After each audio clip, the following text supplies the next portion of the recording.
छोटी मोटी सीता सर बेगुनया गर लिखेली धर्म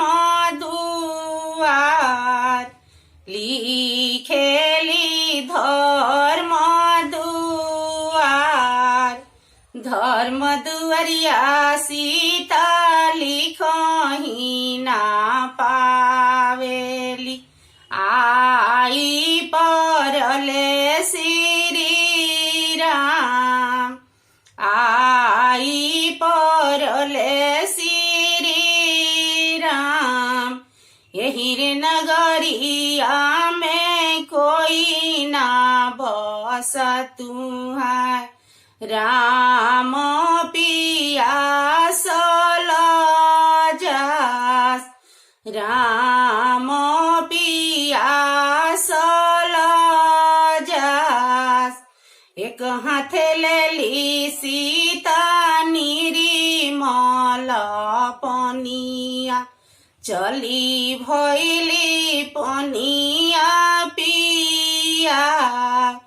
चली भइली पनिया पिया बैठी न राम जी मोरो चौपड़िया पिहिना गेड़ुआ जुड़ा हो पानी पिहिना गेड़ुआ जुड़ा हो पानी के कर हऊ तू नातिन पारा नातिन कावा नारी खैया जी के धी कावा नारी खैया जी के धी के करही कुलवे बिया हल बाड़ू के हमें स्वामी तोहार के हमें स्वामी तोहार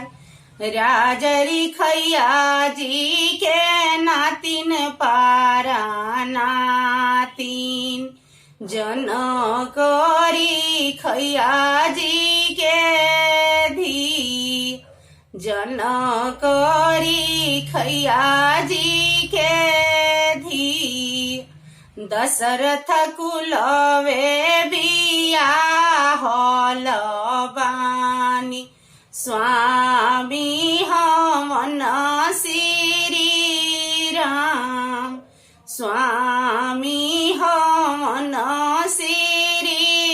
राम आतन बचन जब सुनले राजा रामचंद्र गलिए गलिए खोजले कहार गलिए गलिए खोजले कहार लेहु न कहरिया भैया डाल भर सोनावा सीता के अयोध्या पहुँचा सीता के अयोध्या पहुँचा रोवेली सीता होहि से मोहि अवरु नयन ढरे लोर अवरु नयन ढरे लोर कवन सुदिने हम घर से बहर भइनी आई परले श्री राम आई परले श्री राम।